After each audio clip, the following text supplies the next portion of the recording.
Hi everyone, let's talk about WWE Monday Night Raw, the first Monday Night Raw on Netflix. Let's talk about it, guys. Seth Rollins and CM Punk and Judgment Day and Rhea Ripley were shown arriving at the Ursa Dome, and Michael Cole welcomes us by s- stating, "I am proud to say for the first time ever, welcome to Monday Night Raw live on Netflix."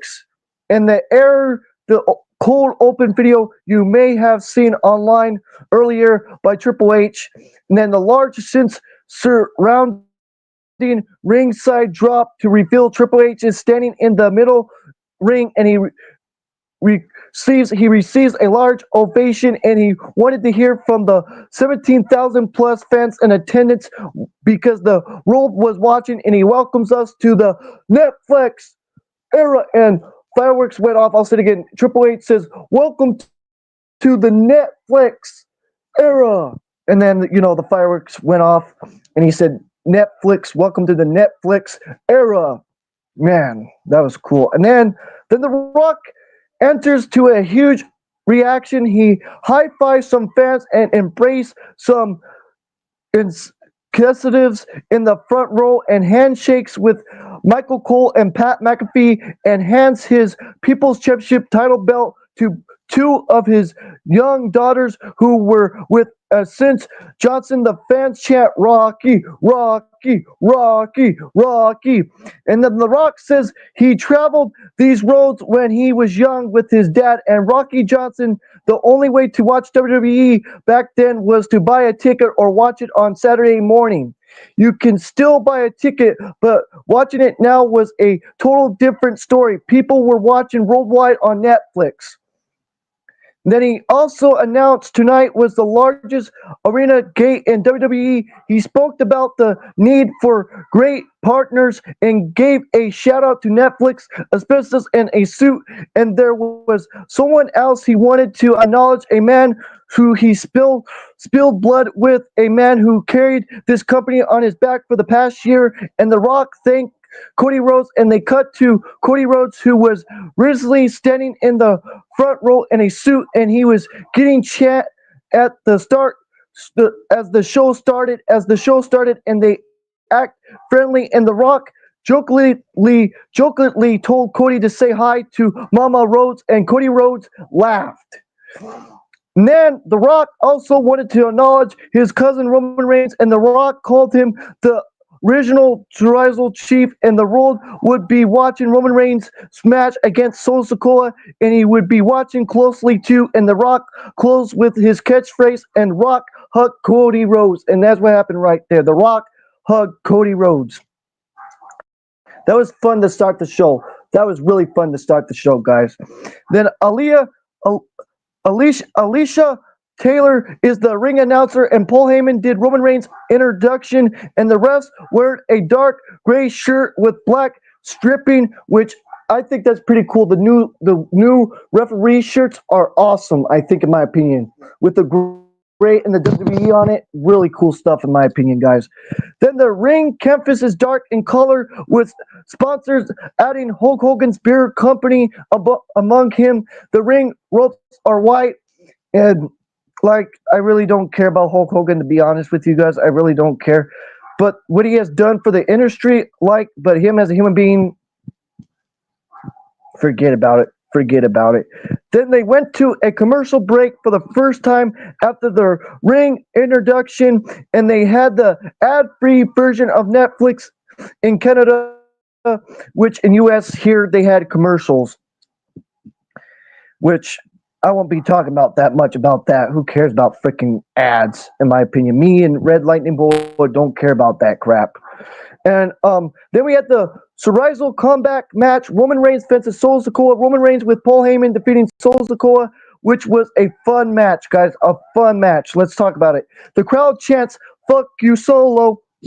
Fuck you, Solo," as the two-man face off before the match. Michael Cole gives a lot of background throughout the match, essentially for Solo Sikoa rehabs to present new viewers, and they were having a fairly even match. To Solo Sikoa gives Roman Reigns a spinning solo onto the announce table, and Solo Sikoa also hits him with a monitor and chucking the steel steps at his face. And they went to a break for a second time in the night at 8:37 p.m. Eastern time.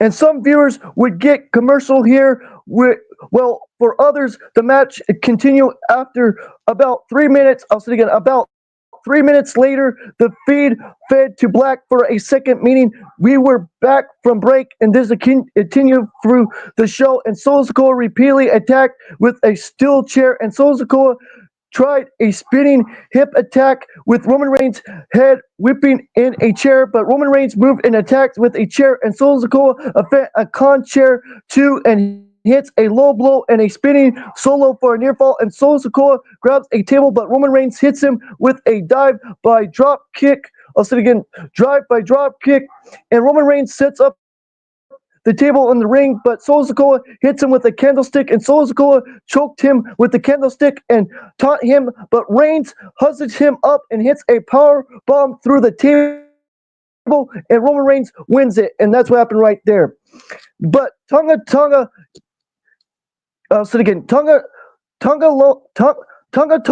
yanked the referee out to break up the cover, and the crowd buzzed as Jacob Fatu appears behind Roman Reigns, and he laid out Roman Reigns as the crowd chanted yeet, yeet, yeet, yeet, yeet, and then Jacob Fatu hits a moonsault, and Solo Sikoa hits the Samoan spike for a good near fall, and then a ref tries to reason with the bloodline, but Solo Sikoa spikes him, and Sami Zayn and Jimmy Uso run out to Sami Zayn's music to take out Jacob Fatu and Tonga, and Jimmy super kicks Solo Sikoa, and Sami Zayn hits a hella kick, and Roman Reigns hits a spear.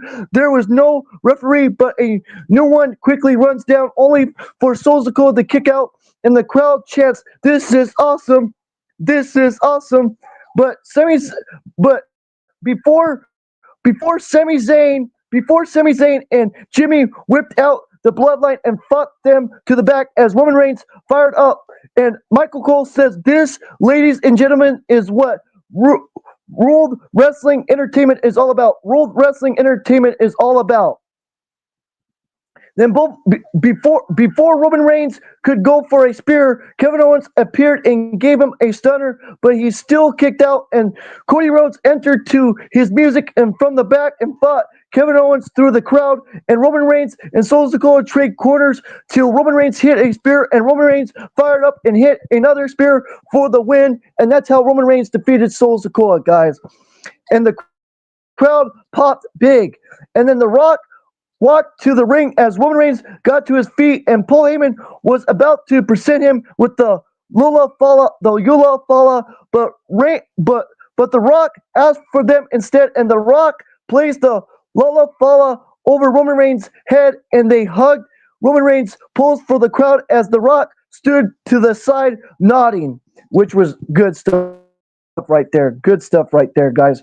Roman Reigns got the Lula Fala, the Samoan necklace back, and that's what happened right there, guys. Good stuff with Roman Reigns winning and getting back that Lula Fala. Then CM Punk warms up in the back, and Michael Cole says he was getting ready for his one of the biggest matches in wrestling history. And then the New Day statement, Jackie Redmond interviews Kofi Kingston sporting a new beard and Xavier Woods, who requested this time, and Kofi Kingston says they were supposed to have a match tonight, but they told Triple H that they didn't really want to be there because LA didn't deserve to see them wrestle, and the crowd booed, and Woods know that they were just booing the truth. And Woods said Los Angeles was the one who had bad taste because they elevated that trash rapper Kendrick Lamar, and Kofi Kingston said they were mad because Drake won the beef. And they went on for a bit to Jackie Redmond cut them off because they were out of time. And that's what happened right there, guys. In my opinion, that was good. Kendrick Lamar, like the swimming pool thing back in 2013 or 2012, I believe it was 2013 or 12. That was a great song. Like if you talk about the early Kendrick, I love the early Kendrick, but the Kendrick I mean, the Kendrick now is fine, but in my opinion, that's just my opinion on that, guys. I like old rap music, more like Akon and freaking T Pain, and I'm talking about music from the early 2000s. You know what I'm saying? The early 2000s. That's my cup of tea, and the 90s too. You know, but that's just my cup of tea. Then we had Penta's logo appearing on the screen, which was awesome, guys, which was awesome. They announced the location of Royal Rumble 2026. Then a few SmackDown wrestlers were shown in a suit. And then, I'll say it again, Gabriel Azilius, I'll say it again, Gabriel Ilias and Ashton Tucker and Michael Uch and Will were showing ringside, and two of these three have something on Netflix to promote. On net have something on Netflix to promote, and then Rey Mysterio and LA Knight and the War Raiders were also ringside, and Rey showed off his Eddie Guerrero shirt, which got a big pop. I'll say again, a big pop, which was nice right there, guys. And then we had the John Cena statement. I'll say again, the John Cena statement, which was good, guys. He was talking about going after the 17, his 17th world title. We'll see what happens if he does or not in the future. But let's talk about it, guys. Let's talk about it. John Cena enters wearing an LA Dodgers colors as Rock did earlier, and Cena put over Netflix in the presence of tonight's show, and he thanks Netflix. And Cena was honored to stand in the ring wearing shorts in LA for the last time, and he couldn't think of a better place to kick off his farewell tour, and he sleeps in his car when he worked at Gold Gym Fitness, Gold Gym Fitness, training to wrestle in UPW in Orange County and rent a place in Inglewood, California. You know, Inglewood, California, guys. And it was where Prototype was born and where he won his first world title. And he thanks the LA fans, and they chant, "Thank you, Cena. Thank you, Cena. Thank you, Cena." And guys, that is right. That was the match number JBL at WrestleMania 21 when it was JBL and Cena for the undisputed title. I still remember that. I think that was back in 2005. Then John Cena says it was all about making moments. There was a lot of noise and headlines for a sense about his final WrestleMania opponent, and they throw out all kinds of names like Drew McIntyre, CM Punk, Logan Paul, Gunther, Cody Rhodes. Punk, Rhodes were both cheering, and people were also asking when Cena would become the record-breaking 17-time world champion, and the crowd cheered that too and chant, "You deserve it. You deserve it.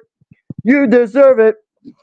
Then John Cena says the fans have always been honest with him, so he wanted to be honest with them, and he didn't see it happening, and it was because of his streak. It's been 2,446 days since he won his last match, and that's very true. And speaking of the wrestlers in the back, Cena says, "My time is up.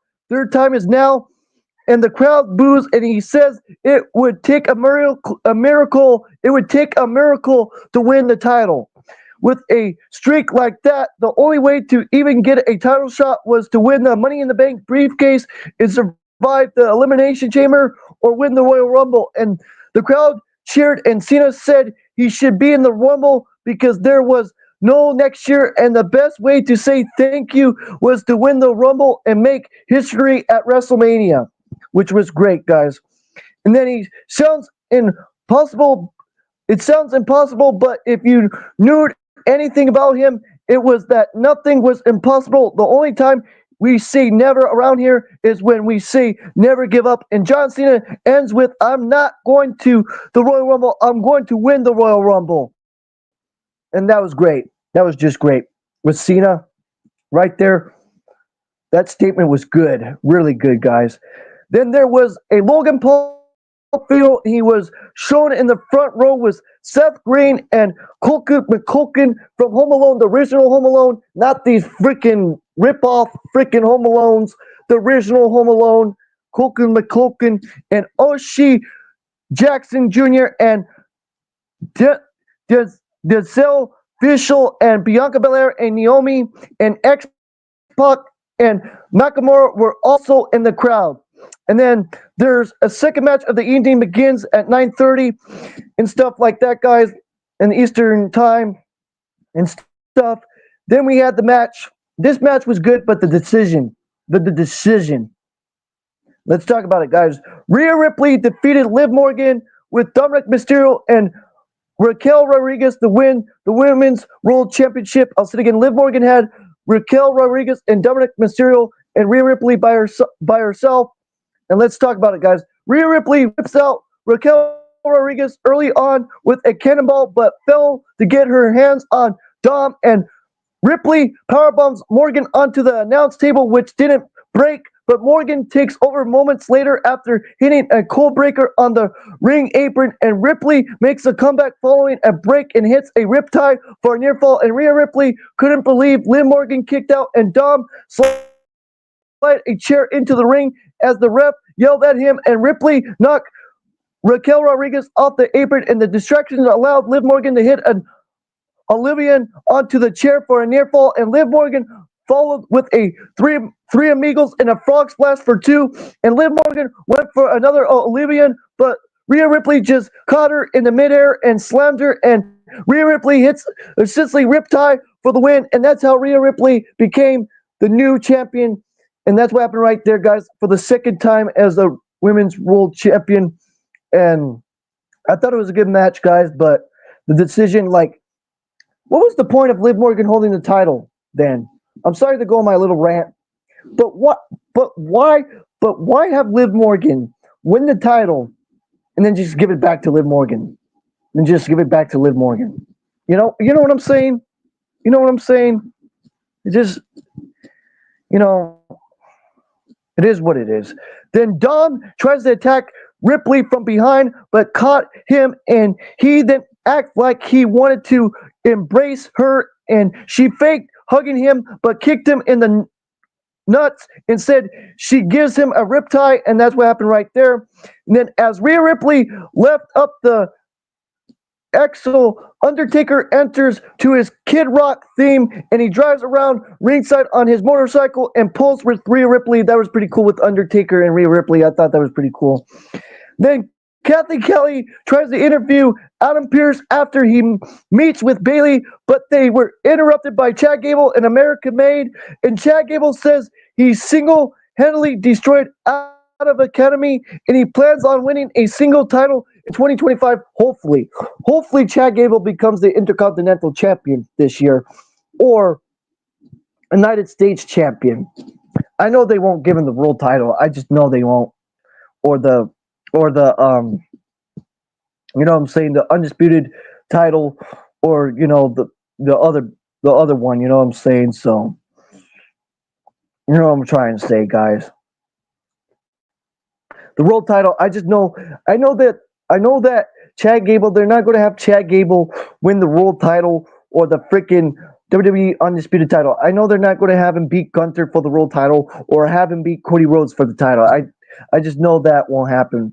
I just have a feeling he would go after the United States title or the Intercontinental title. And then Chad Gable wanted to, since any rumors that he couldn't beat luchadors, and wanted a match against the best luchador in the world next week. And Adam Pearce says he would make a phone call, which we already know who it is. Penta, guys, Penta El Zero.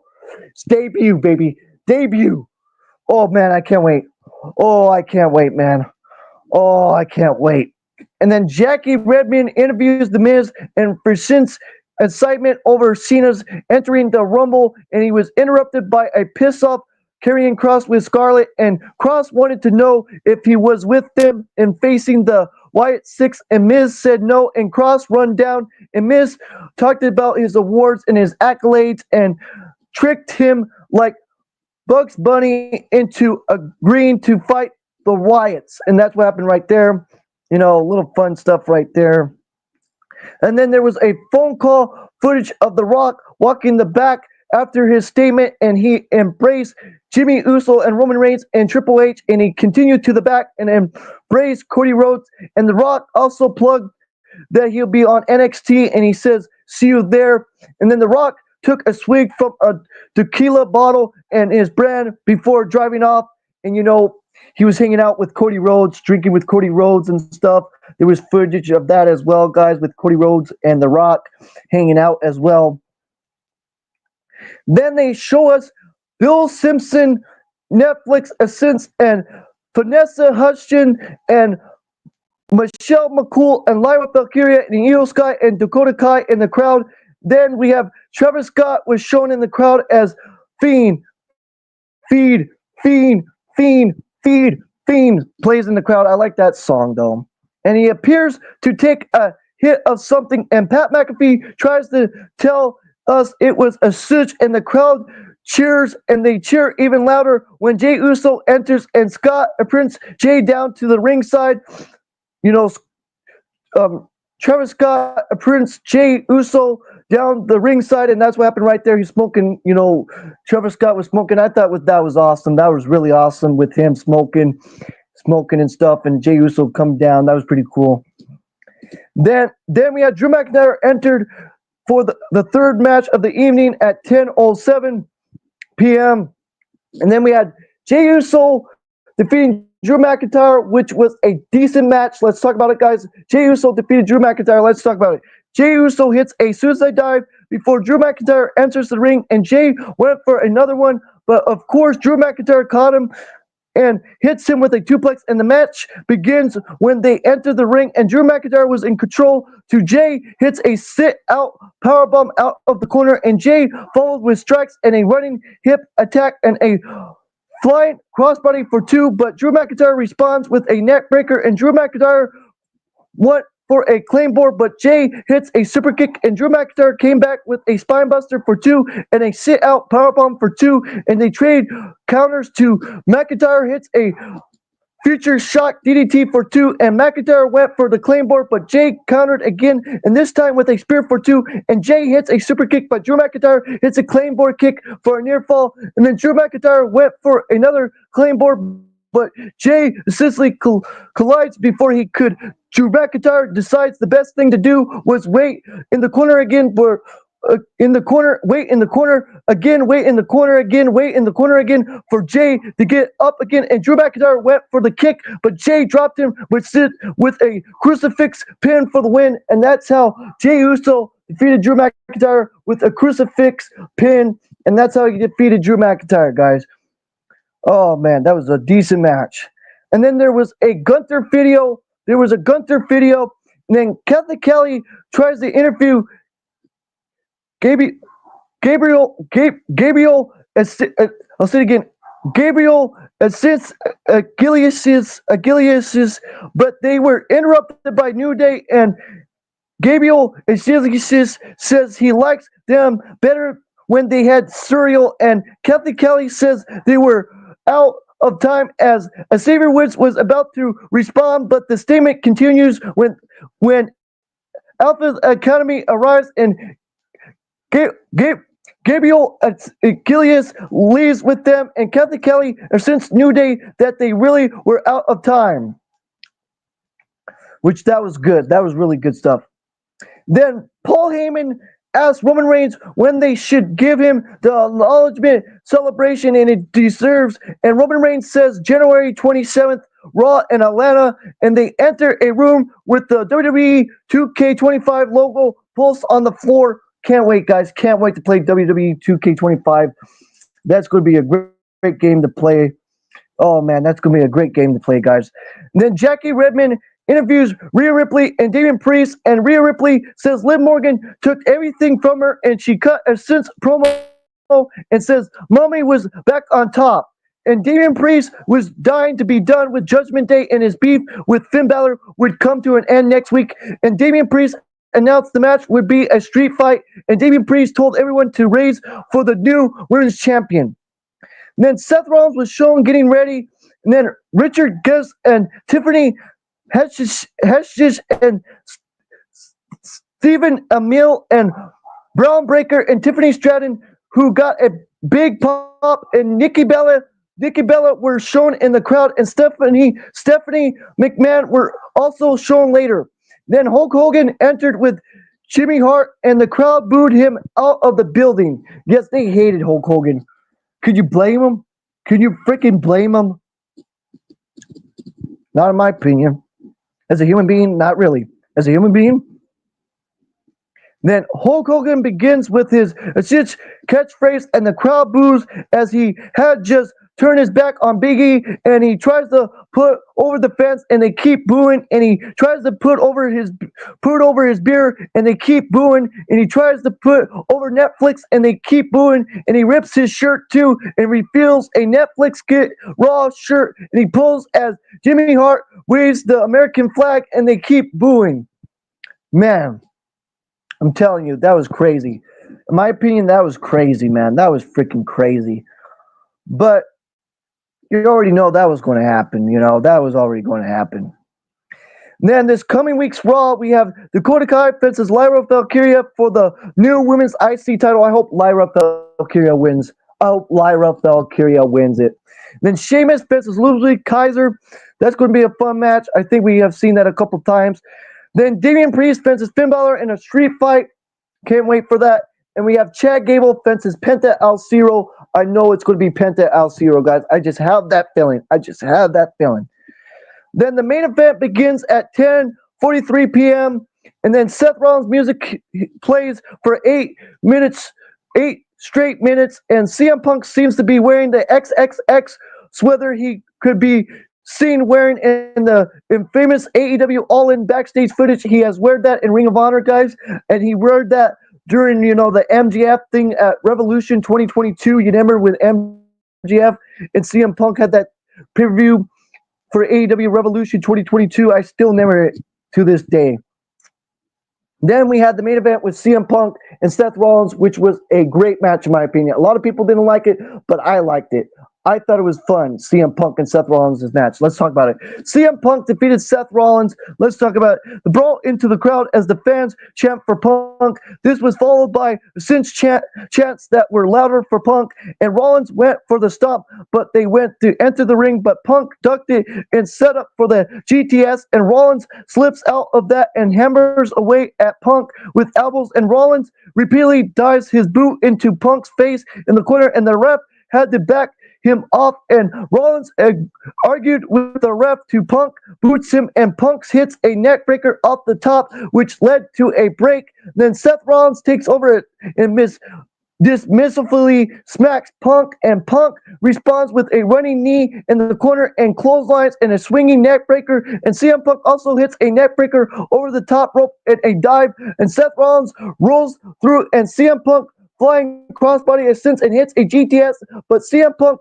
falls out of the ring, and Seth Rollins taunts CM Punk and told him, "I build all of this," as they re-enter the ring, and CM Punk hits Seth Rollins with a curb stomp for 2, and Seth Rollins ducks a GTS and hits another GTS of his own for a near fall, and Seth Rollins went for a stomp, but CM Punk rolls out of the ring, and Seth Rollins taunts him for running away just like he did 10 years ago, and they fought on the announce table, which led to Seth Rollins hitting a pedigree, and Seth Rollins sold his knee on the landing, and Seth Rollins hits another pedigree in the ring for a near fall. Then the exchange strikes to Seth Rollins hits a buckle bomb and a curb stomp, but CM Punk got his feet on the ropes, and the crowd chant, "This is awesome! This is awesome! This is awesome!" As they approach 11 minutes, I'll say it again, as they approach 11 o'clock, as they approach 11 o'clock, and then fight forever, fight forever, fight forever. And then Seth Rollins hits a superplex and tries to persist into a Falcon Arrow, but Punk counters and nails a GTS, and Seth Rollins shoots into the ropes and falls back onto CM Punk's shoulder, and CM Punk asserts him up, and CM Punk hits another GTS for the win, and that's how CM Punk defeated Seth Rollins, and that's how he won. And then they had the credits of Paul Levesque and Lee Fitting. I'll say it again. Paul Levesque and Lee Fitting airing on the screen as the show ended, and that's what happened right there, guys. And I give this Raw an 8 out of 10, guys. I give this Raw an 8 out of 10. I'll say it again, guys. I gave this Raw an 8 out of 10, guys. What did you thought about the first Raw on Netflix? I thought it was a very good show. I give this show an 8 out of 10. I'll say it again, guys. I give this Raw, the first Raw on Netflix, an 8 out of 10. And that's what I have to say, guys. This is Christopher Jackson Denver again. I'll say it again. This is Christopher Jackson Denver. Don't forget to like the video, subscribe to the channel, hit those notification bells as always, and we're out. Peace out and take care, guys. Peace out and take care. And we're out.